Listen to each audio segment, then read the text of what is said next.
Assalamualaikum warahmatullahi wabarakatuh. Balik lagi dengan saya Siti Nurhasanah dengan NPM 2104010017. Di sini saya akan mempresentasikan materi teknologi informasi dan komunikasi, yaitu perangkat lunak atau software. Jadi langsung saja masuk ya ke presentasi saya. Perangkat lunak atau software komputer adalah perangkat komputer yang tidak dapat dilihat dan diraba secara fisik oleh indera manusia. Software pada umumnya juga dikenal dengan perangkat komputer yang berisi perintah atau instruksi yang bisa dimengerti oleh komputer. Perangkat lunak komputer terbagi menjadi dua macam, yaitu perangkat lunak sistem dan perangkat lunak aplikasi. Perangkat lunak komputer adalah perangkat lunak komputer yang berhubungan langsung dengan komponen-komponen perangkat keras komputer, baik dalam pemrogramannya maupun perawatannya. Perangkat lunak sistem pada komputer antara lain adalah sistem operasi, bahasa pemrograman, dan program utility.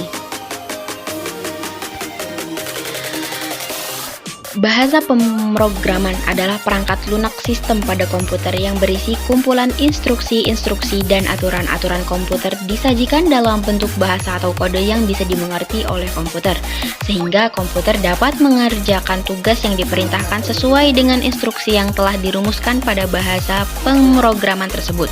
Berdasarkan levelnya, bahasa pemrograman pada komputer dibagi menjadi tiga kategori, yaitu low level language, contohnya adalah bahasa pemrograman assembly. Middle level language, contohnya adalah bahasa pemrograman C, dan C++ atau high level language, yaitu contohnya adalah bahasa pemrograman basic dan Pascal.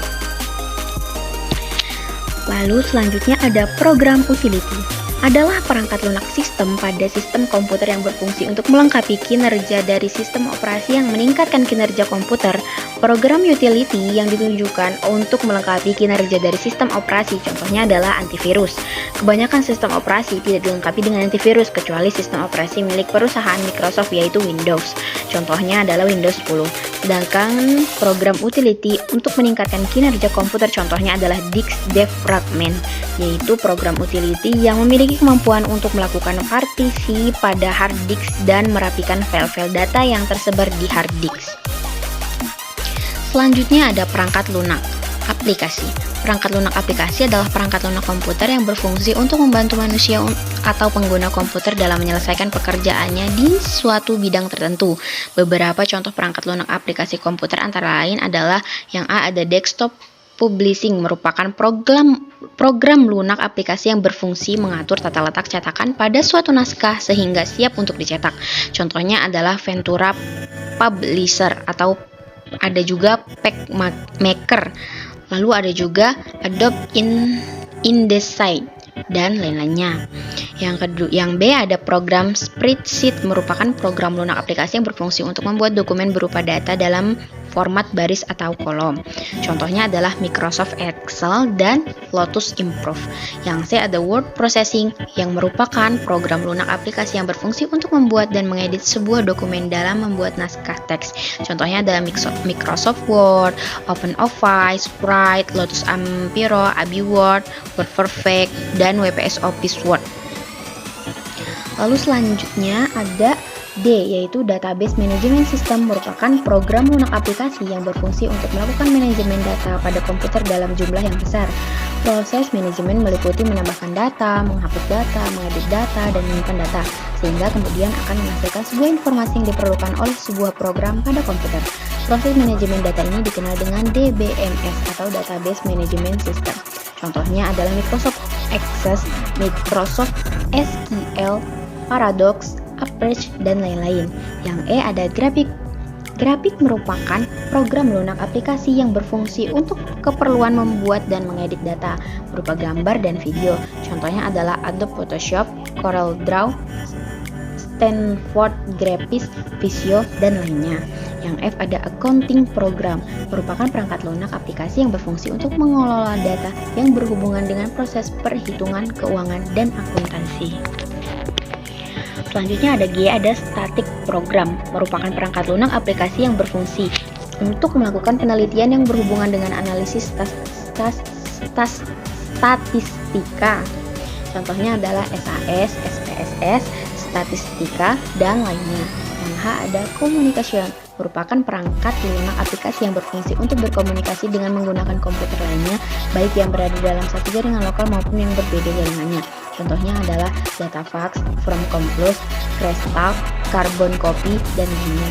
Yang I ada multimedia, merupakan perangkat lunak aplikasi yang berfungsi untuk menghubungkan komputer dengan peralatan media seperti kamera, digital, dan video player. Contohnya adalah Windows Media Player, K-Lite, Codec, dan GOM Player, dan lainnya. Nah, kemudian ada yang J. J ini merupakan game. Game ini adalah perangkat lunak aplikasi yang paling banyak digemari oleh pengguna komputer, khususnya kalangan anak-anak hingga dewasa. Perangkat lunak aplikasi ini berfungsi untuk melakukan sebuah permainan digital yang tujuannya sebagai media hiburan bagi pengguna komputer. Contohnya adalah Fake Emulator, Baseball, PS, Prince of Persia, dan lainnya. Kemudian di sini ada jenis-jenis software. Yang pertama ada proprietary software.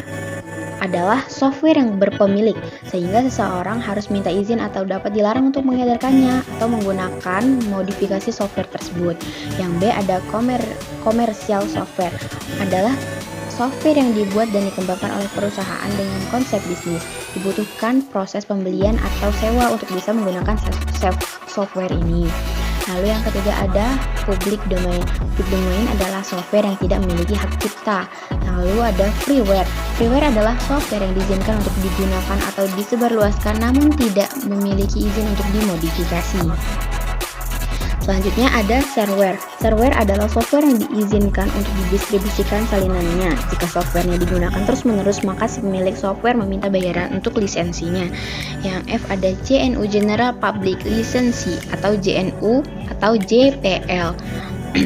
General Public License ini adalah suatu kumpulan ketentuan pendistribusian software untuk mengcopyleft-kannya GPL, memberikan izin kepada pengguna software untuk menggunakan memodifikasi dengan syarat memiliki lisensi yang sama. Yang G ada open source. Open source ini adalah software yang dapat dilihat kode sumbernya. Perlu diketahui software open source ini bukan berarti software gratis. Jadi itu tadi presentasi dari saya tentang software atau perangkat lunak.